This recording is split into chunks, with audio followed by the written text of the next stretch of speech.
Sophie and I love books. I'm Rudi and I love movies, and this is It Was a Book First, the podcast about new book-to-screen adaptations. Today we're going back to Gilead to discuss The Testaments, a Hulu adaptation of Margaret Atwood's sequel to The Handmaid's Tale. If you're new to this show, I'm Rudi Greenberg, a movie obsessive who spent a decade covering movies, TV, and music at The Washington Post. I'm Sophie Vershbow, a culture writer covering books and the publishing industry at places like Esquire and New York Magazine. On this podcast, we explore the how and why now behind adaptations. Sophie reads the books, we both watch the show or movie, and then she tells me all about the differences. So consider this your spoiler warning. At the end of each episode, Sophie has a very important choice to make. Before we get to the Testaments, though, we're no-clipping into a liminal space to chat about an adaptation that is not based on a book. Backrooms, the feature debut from 20-year-old YouTuber Kane Parsons. Sophie, we both saw Backrooms this weekend. Did you have any background knowledge of what this thing was? No, I had absolutely no background knowledge, and I am someone who describes myself as terminally online. My career when I am not writing is in social media strategy. And so the fact that I had no idea what this was, and yet seemingly millions of people have known about this has just been really surprising. Did you have any context for this? Only that this was a new A24 horror movie Sure. that seemed like it was going to be a thing. For those of you who are like, what is Backrooms? Or maybe you saw it and still don't know any of the background behind it. Backrooms is essentially based on internet folklore. It is based on an image that was posted to 4chan that inspired a series of creepypasta internet posts that then inspired a series of YouTube videos and is somehow now A24's most successful movie to date at the box office. It's really crazy. Like, I mean, we obviously both saw it opening weekend, but at the same time, I'm like, who are these people? Well, they're teenagers. I mean, So you had what seems to a big part of unfortunately it. be like a classic now viewing experience for this, which was not great, it sounds like. Yeah. I mean, so going into this, I knew Backrooms was going to be like big, but I didn't realize that it was going to be so big that it was going to make, I think it was $81.4 million opening weekend. Almost as much as The Mandalorian and Grogu, the latest Star Wars movie, which was the first Star Wars movie in 7 years. Like it almost Which made we will the not same. be covering. It might surprise No, some people to unfortunately, we will know. not. I did see it this week, and it's like 4 episodes of a TV show. Wow, you really do see all the movies. I do. I mean, I can't. I like Star Wars. I can't help it, even if I don't care about these characters. I will tell you on another episode, maybe a bonus in the future, I can talk about my experience working on the Star Wars books at Random House, which was that's interesting. a trip. Yeah, I'm very intrigued to hear about that.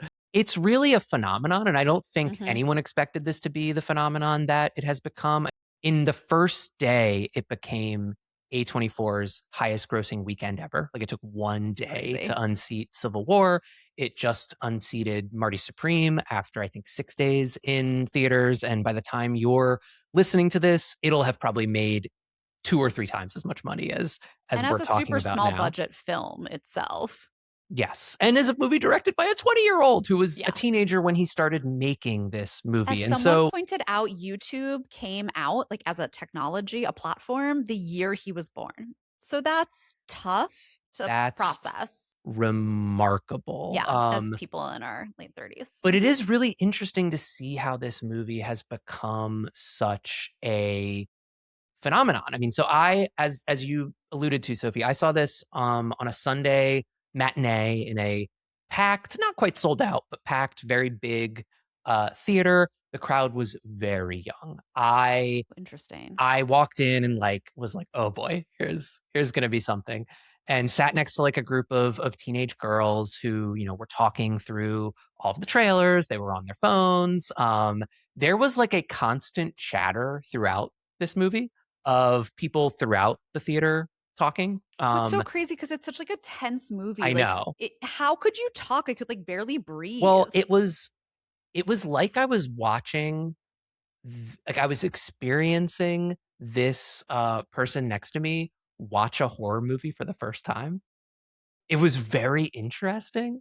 There was this kind of fun, weird thing of, oh, has this person ever seen a movie like this before? Question for you, Rudy. Do you think that this movie has just been so buzzy that non-horror people are going to see it? I think it's more that they like Backrooms, right? They like the YouTube videos. I think the first Backrooms video has like 81 million Yeah, it's crazy. views on YouTube. And it's, if you haven't watched it, it's kind of boring. You're kind of walking through these back rooms and there's something creepy and ominous It's a and lot of the that's movie as kind of well. the concept. And look, I understand that this is not for me necessarily. This is for a younger audience. And so I was also That's outnumbered interesting you and say this. You think it's for a so I will say, so I went down to Richmond, Virginia and saw it with like a big group of people. My boyfriend and his friends are all like super, super horror fans. yeah.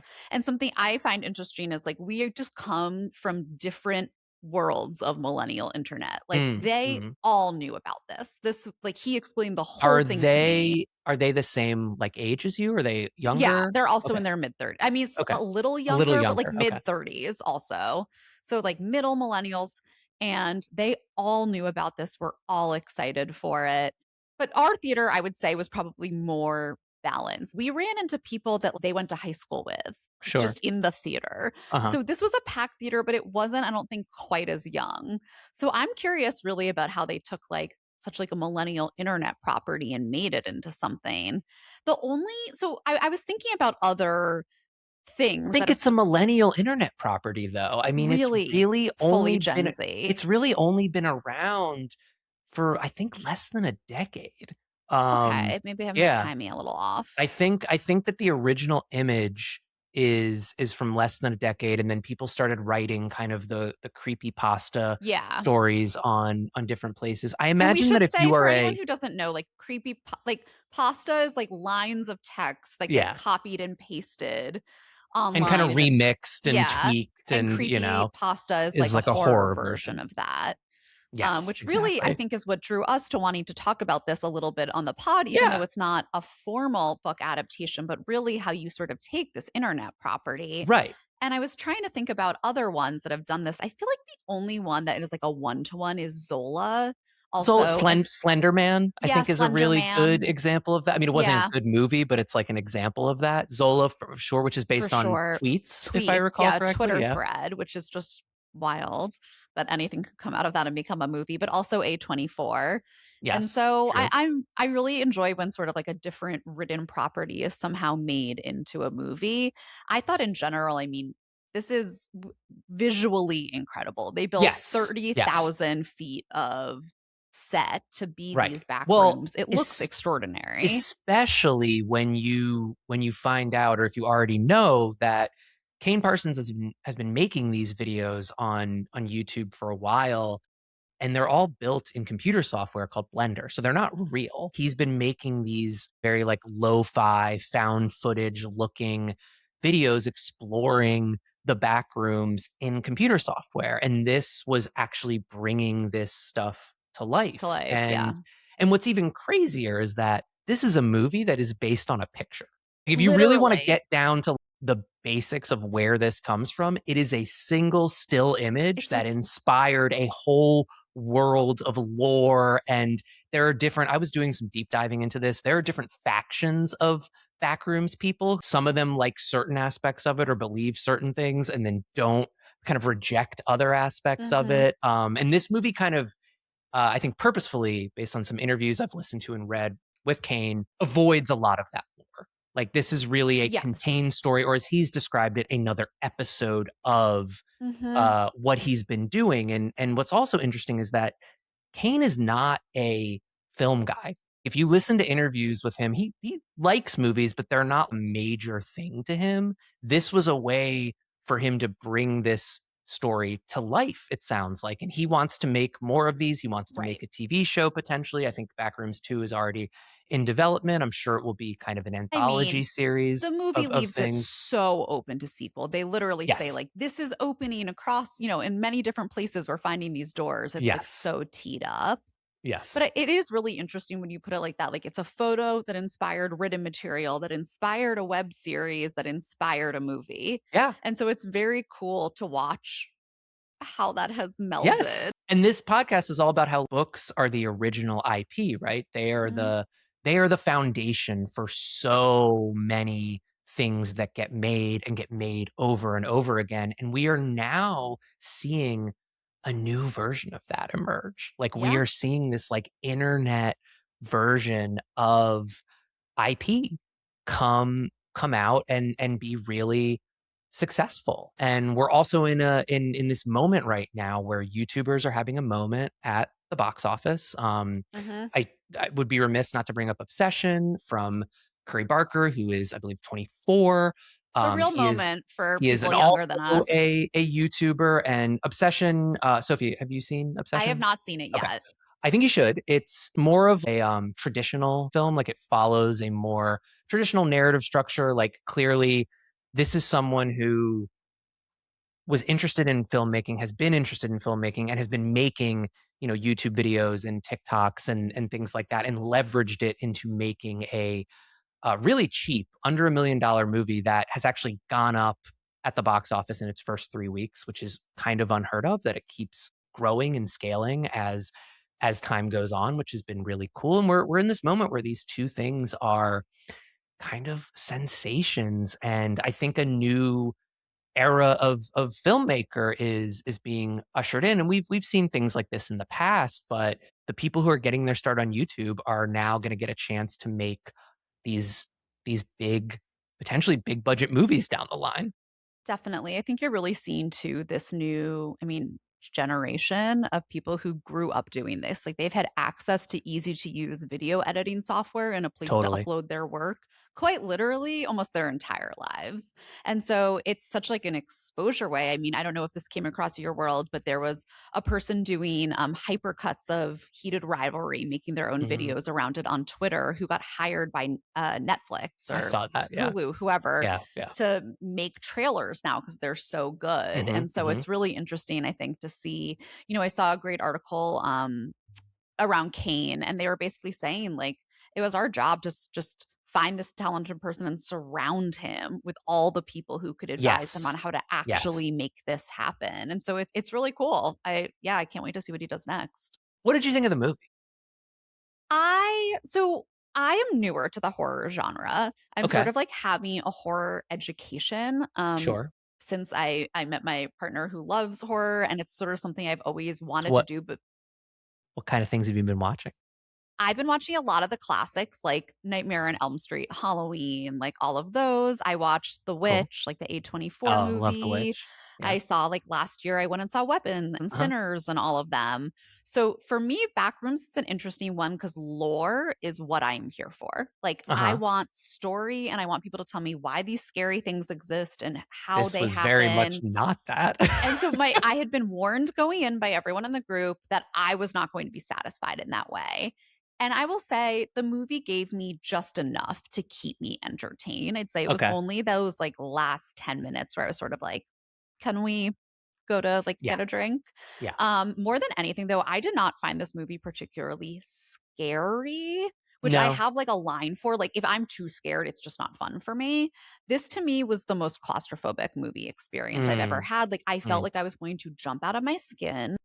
And like I am the kind of person where if I discovered the back rooms, I'd be like, that's just simply not my business. Like, wow, seems like a place I should not go explore. So like I'm the one yelling, like, don't go in there.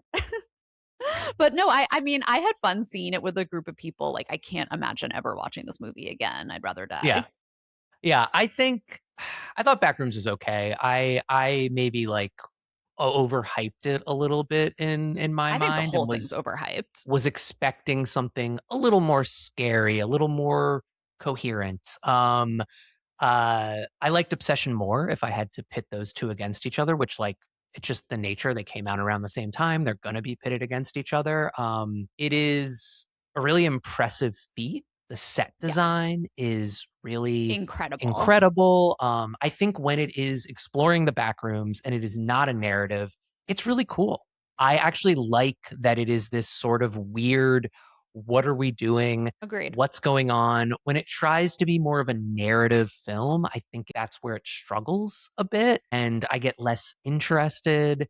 And especially, we won't spoil the ending No, of there's no this, need but to. the ending is just a little like, oh, like, it doesn't, I don't think it was really a satisfying ending. I didn't expect to be satisfied by the movie, so it didn't disappoint me that I wasn't. I ultimately think it's like an interesting art piece. I don't know if Hmm. I think it's like Hmm. a great movie, but something that I will probably say in a lot of episodes we do is that I give points for originality and uniqueness like above so much else. And like, yeah, I don't think I've seen this exact movie before. It was cool. Like, I'm glad I went. I'm glad it got made. Yes. I mean, I think there are things you can see, like there are elements of what The Shining does in this movie. There's sort of that like ominous weirdness of exploring rooms, and there are definitely little elements of other horror movies, but it does feel kind of unique Oh, it felt really in fresh to me. I yes, really, yeah. And yes. I'll say the group of people I went with who are all huge horror buffs, they loved it. I mean, Oh, in good. general. So the really good response, I feel like, from my viewing group. Well, I also think it's interesting, like, why people are drawn to the back rooms in general, maybe not just this movie, but the concept of the back rooms. And, obviously there's the horror aspect. It's Hmm. creepy rooms with looming figures, but then there's also this really interesting element. Backrooms is set in the 90s. Most of these In the videos in the saddest movie furniture store I've in a ever sad furniture honestly, store outside of the back rooms in his furniture store was like the most upsetting part of the movie to me. was depressing. It was so depressing. And I think that there's this element of living a life wasted as like a Hmm. corporate drone a little bit that comes through What?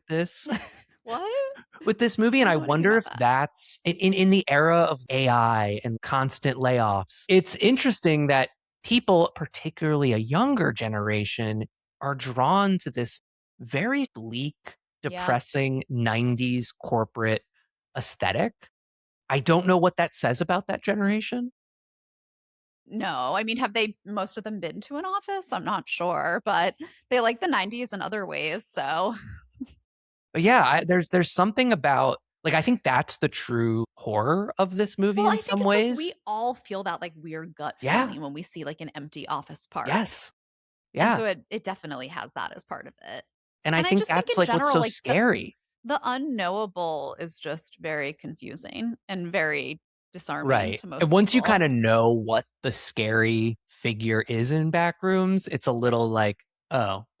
Really struggled with them. We won't spoil it, but like the monster at the end, like really did not work for me personally. Yeah. It was Again, I like just mean, being trapped in this space was like all the scary I needed, or her like running through yes. that tight passage. Like that's it. Yes. Something I also found interesting about Backrooms is that it's a movie made by a teenager, right? Like Kane was a teenager when he started making this movie that's set in the 90s, and it's about adults and adult problems, trauma, therapy, owning a furniture store and a therapy practice. That's Chiwetel Ejiofor and Renata Reinsve, who star and are both pretty good in this.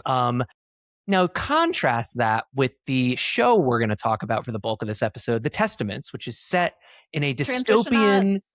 in a Yes. dystopian future where men rule over a Christo-fascist society, Mm-hmm. and it's about teenagers, but was created by a woman who's in her 80s. And Mm-hmm. I think there is a really interesting thing that we have generations kind of caring about different generations. One is looking back, the young people are looking back and then Mm-hmm. looking at adulthood. The older person is looking forward and looking at younger characters. And there is something interesting about that dichotomy that comes from that. So that's our best transition to get into That's great, Rudy. The Honestly. Testaments, Yeah. which Moving over. is, as we mentioned earlier, this is a new ish Hulu series that is based on the Margaret Atwood novel, which itself is a sequel to both The Handmaid's Tale, the book, and The Handmaid's Tale, the show, and was actually, if I'm not mistaken, created in conjunction with the popularity of the show. Before we get into talking a little bit more about the show and the book, I do want to talk about our history with The Handmaid's Tale. Sure. Sophie, did you read that book? Did you watch that show? Yeah. So this was a very impactful book for me. I was a a big dystopia reader as a teen. And I don't mean in the like Hunger Games way, which I think came out after, like at the very end when I was in college and I also loved, but like in Excited to talk about Sunrise of the Reaping later this a year. book that I also already read separate from this podcast because I will read all the Hunger Games sequels that come out. But yeah, Handmaid's Tale like hit me when I was in high school. And I was a very like, I need to tell everyone I'm a feminist high schooler. And this book like hit me hard. And I also read it around the same time that I read Brave New World, Animal Farm, Sure. 1984, and like Read all those. dystopia books were really, I think, impactful in like how I formed my Mm, worldview and mm. how I processed these things. I actually reread Handmaid's Tale in my like mid 20s. I think right before the or in the midst of the Donald Trump election. It just felt appropriate in 2015, 2016 to read that book. And yeah, I remember watching the first season of the show. And after that, I honestly really had no interest. The first season of Yeah. Handmaid's Tale, the show really closely follows the book. I I had thoughts about it, but I thought they ultimately did a pretty good job. And then I simply found the rest of it when I tried to watch to be akin to like torture porn. And I was like, I Sure. cannot stomach this. I think, especially after 2020 or Yeah. after 2024 2016. Yeah. Or or after 2024. Sure. everything. Yeah. After What about you, everything. Rudy? Yeah. I mean, I think it is really interesting to note that Handmaid's Tale premiered during the first year of the first Trump administration, but did not end until the first year of the second Trump administration. And now Woof. Take Testaments that arrives in. in a Trump admin that is now in its second year and has consolidated power and acts more and more like Gilead is what they actually want to happen. Yeah, Um, and I think something that's always been important for me to keep in mind with Handmaid's Tale is that Margaret Atwood specifically based every single thing in The Handmaid's Tale on real laws that happen around the world and mhm. real historical things that have been done to women. And so that's like always stuck with me. And I feel like as we've just watched this administration become more dystopian in it, the thought of like watching the show was just kind of Yeah. nauseating. I did not read The Handmaid's Tale, but I did watch the first season of the show and maybe dipped into the second season and then gave up. I think I, like you, also found it to be a real bit of a bummer during that time where I don't know It's about just you, but I was like overwhelming. way too involved in thinking about politics and could not take a show that was Totally. so eerily prescient Hmm. and potentially portended what might happen in the future. I thought the first season of the show was fine. I mean, it's interesting jumping into this show, and obviously I've there's a lot I've missed. The show catches you up for the most part on what has happened, so it's not like I really needed to go back and read what happened in the 6 seasons that I did not watch of this show. I could pick up on what was going on, but it was interesting how little had really changed Hmm. in how Gilead was and how Gilead like what the reality of Gilead in whatever year this is. I don't think they say It's specifically what year supposed it to. is. So this is like one of the first big differentials is that in the book, it's about 15 years after the end of Handmaid's Tale. And in the Okay. show, it's 4 years after the end of the series. So very much picking up where it left off. This sequel came out in 2019, whereas Handmaid's Tale came out in 1985. I think it's like really easy to be like, oh, Handmaid's Tale, maybe that came out in like 2000. Like, no, it came out in Canada in 1985 and the US in 1986. It's really been around for quite some time. And so that's a big gap. But this was, I mean, look, when this sequel was announced, it was like gasps through the Yeah, publishing of industry. course. Like, this is as big as it gets. It's a Knopf book, which is part of Penguin Random House. I was at Penguin Random House in 2019, and I remember, the excitement of all of this. God, I feel like we every once in a while when a book is big enough, they give everyone in the company a copy. I feel like this might have been one of those, but Okay. please don't quote me. But this was a really huge one. This book won the Booker Prize, which was one of the biggest literary prizes, Sure. which I have to be really honest, reading that fact in my research for this episode kind of surprised me. I would say the book is good. It's a good book. I think of the Booker Prize as being all around like literariness and Sure. this like very Sure. highbrow. And I wouldn't Well, sort of chalk this book that way. how much of it do you think though is that it's a beloved like it's a sequel to a beloved Like 1 book million from a percent. beloved author at a Yeah. time when it felt more relevant than ever? Oh, I think that's exactly what it is. But it sort of did surprise me. But this book was super, super popular. It won the Goodreads Choice Award with more than 50,000 votes for fiction Mm, that year. mm. So I always use that one as an example because it's like a fan voted on one. Like people have to say, like, this was my fave. And so, yeah, this was a really, really big book. And it's big right now with the show, too. I mean, it's currently the paperback is number 373 on Amazon, which, top 1,000, really strong for a book. That's like several weeks. The show just ended recently after being on Hulu for 10 full episodes. The show was created by Bruce Miller, who also created The Handmaid's Tale, the show. He actually stepped away from running that show near the end of its run to work on Testaments. Testaments comes really, really quick after Mhm. The Handmaid's Tale. I was actually kind of shocked when I heard that this was going to be a TV show and it was going to come so quickly after the show ended. Because also, I was like, I couldn't believe that that show was still Like, who on. is saying, like, I need more Handmaid's Tale? Like, I Well, clearly, I gotta. mean, clearly enough people watched The Handmaid's Tale that we needed to make more. I do think it's a little bit of like pressing on a bruise. Like I sometimes feel this way as a Jewish person around reading like Holocaust literature, like Mhm, historical mhm. fiction books where it's like engaging with that fear. And so my guess would be that there's a lot of women who feel that need in this world. Sort of the same reason a lot of women watch something like Sure. Law and Order SVU. Well, get ready to watch more because we're getting to season 2 next, I assume next year, We which will be sure 10 are. years since the original Handmaid's Tale premiered. So a And full so a decade little bit of a of this. disclaimer for our listeners. We typically say spoilers galore, and there's definitely going to be spoilers, but it's very clear from the show and also from interviews with the showrunners that they are planning to make this into a multi-series show. And unlike Handmaid's Tale, where they took the book, they made it the first season and then sort of diverged, this is very much not the whole book. Like, cannot possibly express to people how much this is like a fraction Mm, mm. of the book that they sort of spin out.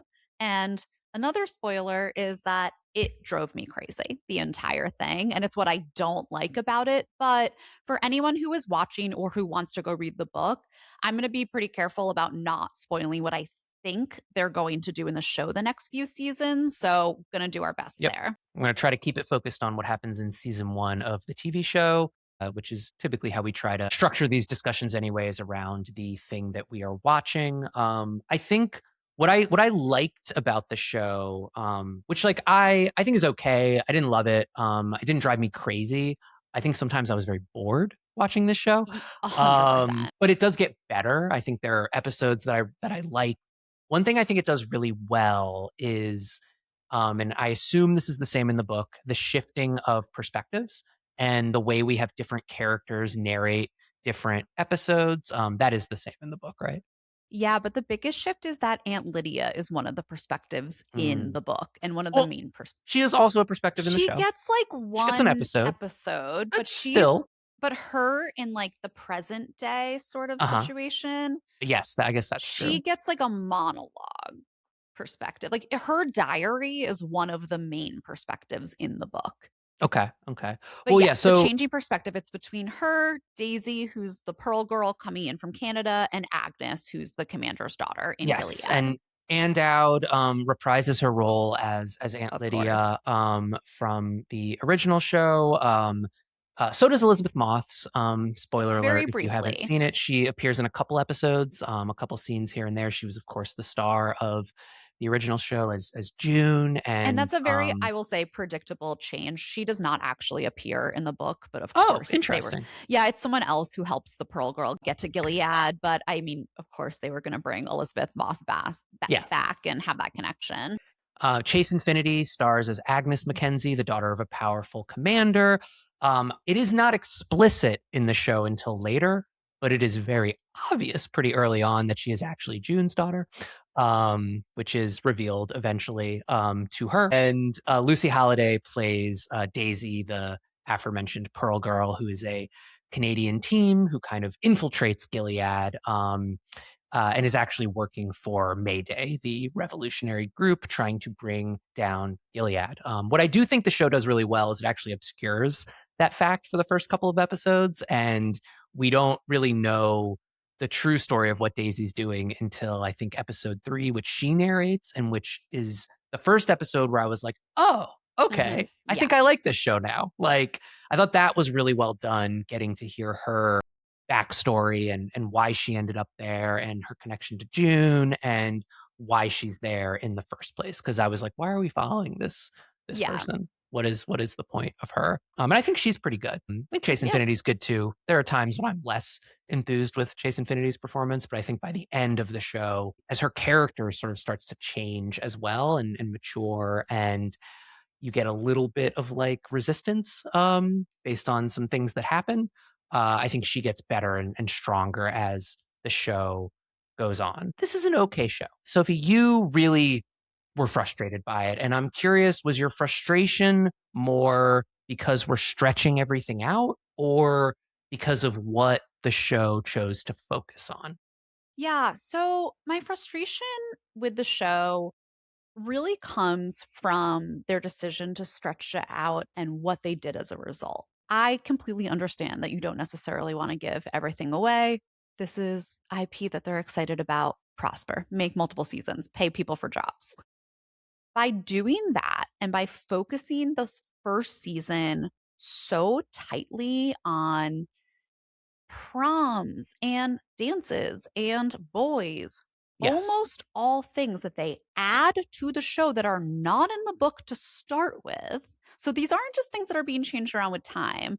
They basically have a Margaret Atwood book fail the Bechdel test and basically make me watch teen drama in Gilead for 10 or for let's say 9 episodes before they get to the point. And so if this had been, let's say, even 4 episodes of that, and then we started to get into it, but by the eighth argument between girls about liking a boy, the fact that they invented a love interest in the Guardian for Agnes, and then instead of like trying to, be a badass, she's trying to get married to him.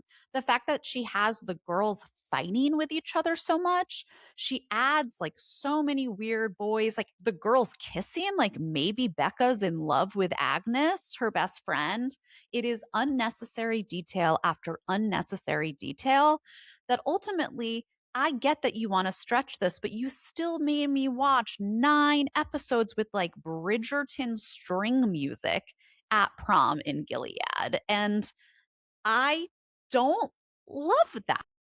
We should say that the main difference between Testaments and The Handmaid's Tale is that The Testaments is about these high standing women in Gilead, the daughters of commanders who are coming into womanhood. We don't really know their They're ages. debutantes, Yeah, they're essentially. debutantes essentially. And it's showing you the process of how they get married off to different commanders within Gilead. So it's essentially showing you a very different perspective than The Handmaid's Tale, which of course focuses on the handmaids. And in this case, we're actually seeing the the women who Wives are in so training. central to the existence of Gilead because the the like most pivotal milestone in any young woman's life in Gilead is Marriage. getting their period, essentially. Oh, yeah. Well, that.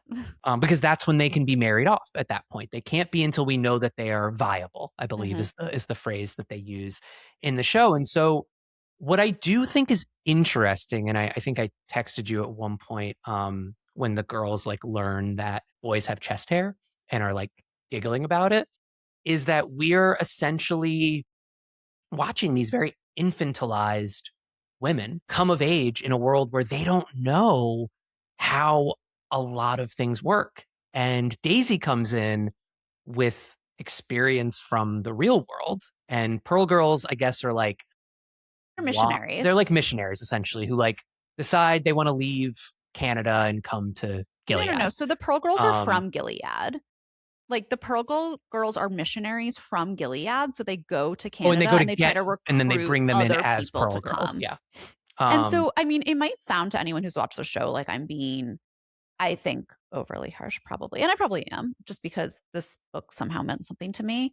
I think um I'm actually going to like mention some things from the book that I don't think are going to be spoilers because it just simply doesn't seem like this is where they're going. But the show is so much more about like the girls themselves and them saving themselves and Mm. them I bet making. that's coming. I bet that's what the show is building toward. And we have to go through this, like, getting to know them as teenagers first. I think there's a lot of stuff which I won't spoil, which makes me feel this way, which is about like really how the girls save themselves and Sure. advocate for themselves. But I think it was And we just start to see that a we little see bit it a at the little bit end. more. I think Daisy seems to be sort of like the impetus for how a lot of that is going to happen. And then, of course, I mean, really the impetus for why we start to see some rebellion among the girls is when Becca's father, who is the dentist, but also seemingly like a doctor. It's very weird what his role is. He's like dentist to the stars, Yeah, basically. essentially, is sexually assaulting The the girls, the yes. girls as they become viable, as it's explained in the show, and that is sort of the central tension of the first season, is whether a couple of the characters, including Agnes, are going to reveal. It, uh, I think I really struggled with having to watch it for 9 episodes.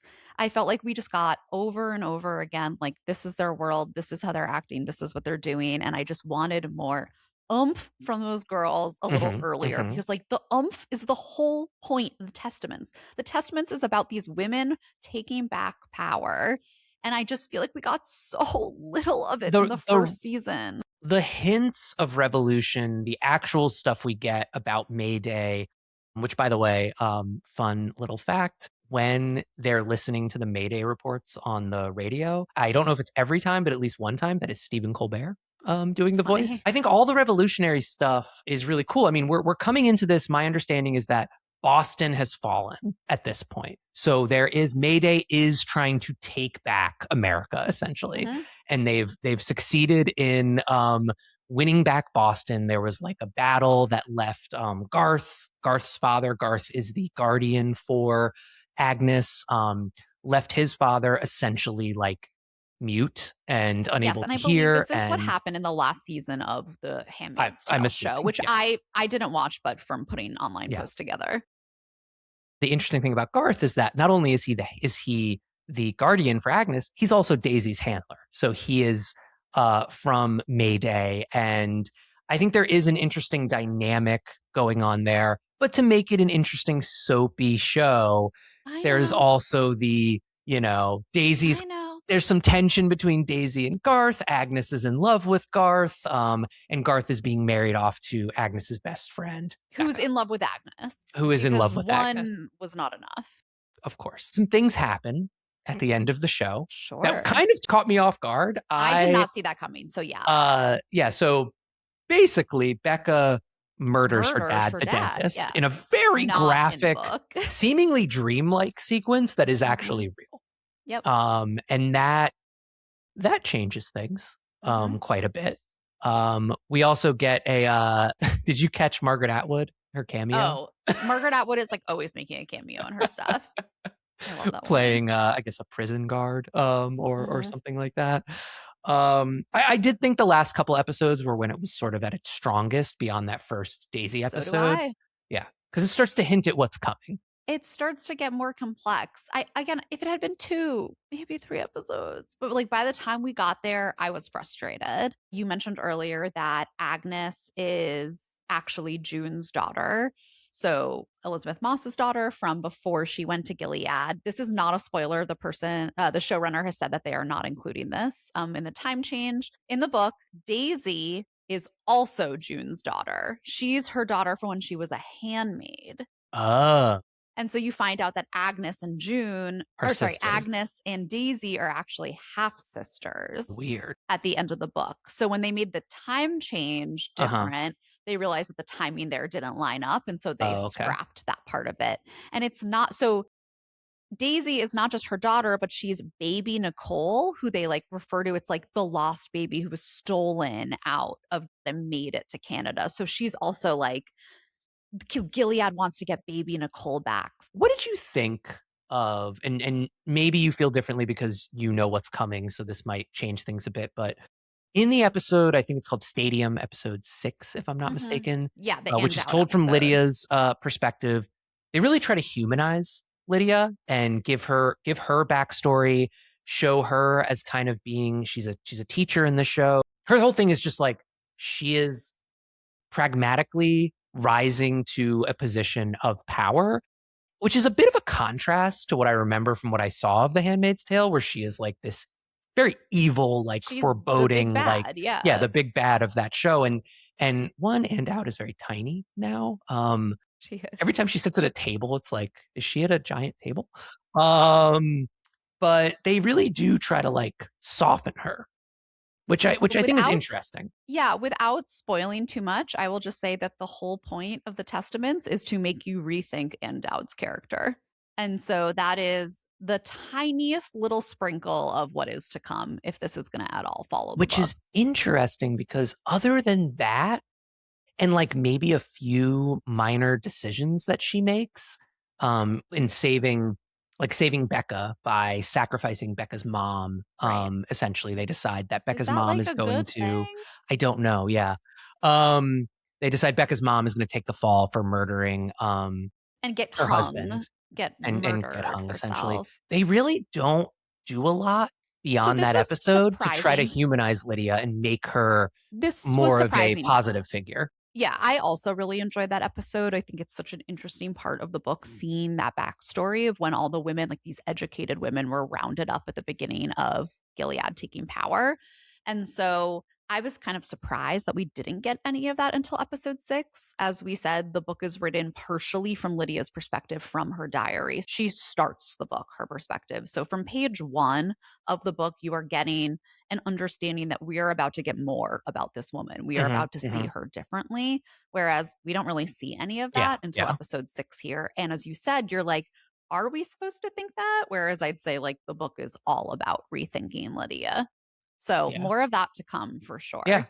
And I think we'll see Chase Infinity's character, Agnes, probably become more revolutionary as the That's show my goes hope. on as well. It's also just worth noting with Chase Infinity that she has appeared in only 3 things in her young career so far, and they are all book adaptations. So she was in Yeah. Presumed Innocent, which is also a movie, but was based on a Oh, book. She's of course in One Battle After Another, where she is incredible and also playing someone who eventually becomes a yeah. A revolutionary. revolution. And now she's in The Testaments. I also just want to note, if you listened to the earlier part of this episode where we talked about Backrooms, this is a spoiler for Presumed Innocent, but Chase Infinity's character in Presumed Innocent actually murders Renata Reinsvy's character in Presumed Ye- Innocent. So look, there's a connection. This There's why we episode did makes these two so much things in the sense. same It in does. the same one. Spoiler if you haven't seen that show, which is not that good, but does feature No, a very don't. fun, unhinged Jake Me Gyllenhaal too. performance. I think Chase Infinity, she's the right person for this role because I think she Absolutely. can It's like great really casting. project this kind of like poise, but then also this sort of more questioning of authority that is going to happen. I mean, the scenes I think where she starts to come into her own against Commander Weston, who is the man that she has been paired with to marry, are great. I mean, where she is very acerbic toward him and toward Mhm. and toward her mother, her stepmother. Who's a real And bitch. yeah, she's not great. No. Not great. I think Daisy's good. Like she definitely plays a little bit younger than the rest of the characters, and there are times when she sort of like lets the mask slip a little bit, and you get a little worried about her future. Very worried about her. Yeah. I was like, she's not gonna last. Well, and the whole the reveal or she essentially incites the end game for the dentist because she uh unfortunately fakes being assaulted by the dentist, which Also, I didn't love. man, Yeah, I didn't love that. I wrote down in all caps a fake rape accusation Yeah. question mark really. Yeah. Okay, I'm as we're sitting here talking, more identifying what it is that I do not like about Mhm. this, which is that so much like the violence in Gilead is at the hands of men. Like women are hurting each other, but the fact that this show focuses like a full episode on a tea party and like that if you trip at the tea party, you don't get married. Like it focused so much on these minute horrors of the women, which again, if you want to do that for an episode, I think that's really powerful. But you focused most on the show of girl on girl violence, of these girls bickering over boys and periods Well, and they don't want to be sent to the colonies. They're fighting oh, over these men.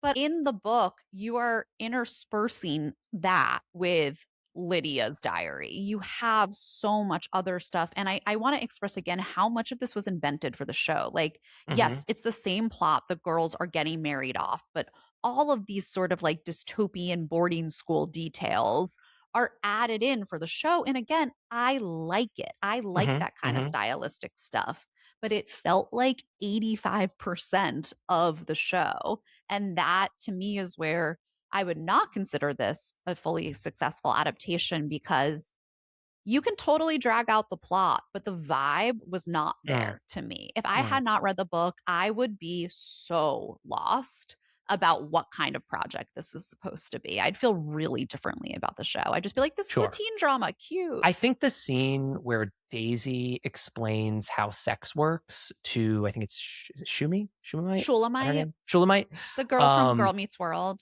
who does not believe that that's how it is. Like she's like, "You're kidding me." Like that was kind of bleak. Like it's played a little for laughs, but it's Totally. also bleak because it's like these women don't they're so sheltered in this Yeah. world and controlled in this world that they don't even know. Like they won't even believe person who has been in the real world in Canada Yeah. explaining The how real sex world works. in Canada. Is Canada the real world? In this show, yes. Yes, in the show. The normal world at No, least. I agree with you. I mean, it's bleak as all hell. I mean, they're being married off to these older commanders. Like it was, I will say, like the scenes of seeing them like dancing together with these I older know. men. But then Awkward. it's interesting, Commander Judd, who's the main Uh-huh. commander in the Uh-huh. show, he's supposed to be old and like decrepit in the book, and they made him hot in the show. Yeah. And it's just like little things like that, that when you're dealing with a book like The Handmaid's Tale or The Testaments, just bugs me a little Sure. extra. Sure. The same way, like, of course, all the, young women who starred in the show did a bunch of press together and had their Uh-huh. outfits on Uh-huh. and were posting TikToks, but like, the authoritarian regime was televised. Like it is just like a little painful to watch given the world we are in and given what the book is about. And so I think it's all of that coming together, which just like put a weird taste in my mouth of like this whole Sure. project. Whereas when I read the book, I was like, we're in it. Like, Sure. yeah, I'm with you, Sure. Margaret. A couple more things to bring up. I think the music is pretty good in this Mhm. show. A lot of great needle drops. Yeah. It's a lot of often female led, a lot of songs from different eras. And I think what's really cool is they also do a lot of like kind of reimaginings of songs, a lot of Hmm. covers. Yes. There's the Cowboy Junkies version of the Velvet Underground "Sweet Jane" Hmm. is really effectively used. That's a song kind of all about the loss of innocence, and it is playing in a scene that is sort of underscoring that. One of my favorite singer-songwriters, Sharon Van Etten, her song "Far Away" plays as Daisy is kind of traveling to the border to be escorted out of Gilead. She eventually comes back, but there's this sort of moment where she does that. We get Girl, You'll Be a Woman Soon by Urge Overkill, which was made famous in Pulp Fiction, the Neil Diamond song, and that is effectively used as well. So they did a good They had some job really with, smart needle drops. I feel like they yes, weren't like the most obvious, like the biggest song right now that they might have like dropped in there. They were creative. I liked it. yes, they were. And I do want to talk about something that I think we'll continue to chat about when it comes to these adaptations because it's just inherent in adapting books, but the use of narration, right? That is so common in any book that is written sort of from the perspective of a character, or in this case, many characters, we often try to replicate that in a screen adaptation. And it can be a little cloying, it can be a Mhm. little cheap, it can be a little easy. Sometimes it drives me nuts. But I think it's used really effectively here because Good. of the shifting POVs. And once you sort of have, you kind of center yourself each episode with who's narrating it. And then you kind of know, okay, this is what we're focusing on for this episode. Like the Lydia one sort of caught me off guard because it's in the middle of the show. And I was like, oh, we're getting her story now. That's kind of surprising. And we get one of the best line readings of the entire show, which I think is at the end of episode 9, which is Agnes when she says, "Never trust a fucking Pearl girl." Yeah. My favorite moments. That was good. Yeah, what did you think of the use of narration in this? It did not bother me at all. Yeah, I thought yeah, it worked really well. It did like mirror, how the book feels in that way. Like, yeah, no yeah. bother from that. I think it was an effective way to advance the story and I think not too, their interior thought is mhm, important to this. mhm. Like part of I mean, I think especially for someone like Daisy being like, I'm trapped in Gilead. It's like, yeah, this is good information. Yeah. Okay. So I think we kind of know where we're gonna land on this. We end every episode of this show, if you're new here, with a segment that is based on a movie that is based on a book. This is Sophie's Choice, where Sophie decides which she liked better. Not which is better, but which she personally liked better, the book or the TV show. Yeah, no surprise here. The book definitely worked better for me here. You're talking about a property that I think comes with a lot of like historical and emotional weight, not the Mhm. Testaments, which came out, 7 years ago, but Handmaid's Tale. And even if I left that first season of Handmaid's Tale being like, I don't really need it anymore, it felt true to the book in a way that I Uh-huh. was like really pleased to see. And if I'm just taking one season at a time. One season did not give me what the book gave me. It did not have the same resonance. If this was not related to Handmaid's Tale, to me, I would never remember this. This would like Mm. disappear into the ether. It would be just another teen dystopia show. And the book definitely stuck with me. Absolutely. And I think it really enhanced that world in a way that I'm not fully sure the show has done yet. I would love to be proven wrong on this one. Mhm. I think there's like good ingredients here that could become something. So I might tune in for season 2, honestly, just because I think the parts of the book I like are still to come in the show, I Yeah. hope. It'll But be interesting if we decide to cover this at all for season 2 because I think we're this is a new podcast. We're still figuring this out, but check I back think a lot in. of these shows that we are covering as they start, it's going to be worth revisiting and checking in. Who knows? Maybe we'll do them on Patreon. Yeah. And, We'll keep you posted. Rudi, I think a really good example of this is one like Margot's Got Money Troubles, which, Hmm. we talked about a little while ago. And that's one that did leave out things from Yes. the book really intentionally to have a second season and put them in there. But in no way for me do I feel like it took away from it being a successful adaptation. And so I think there's plenty of ways to extend the IP out, but still have it feel a Hmm. little bit truer to the messaging of the whole project. And I think it's one of the most interesting things, when these books are made into TV shows is to see how they're going to handle it. And ultimately, I think this one just missed the mark a little bit.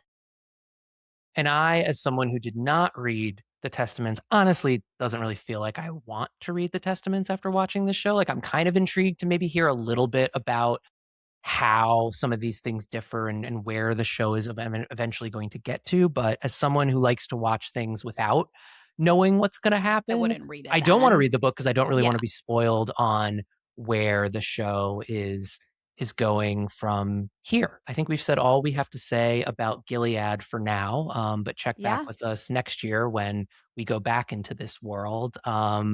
Thank you for listening.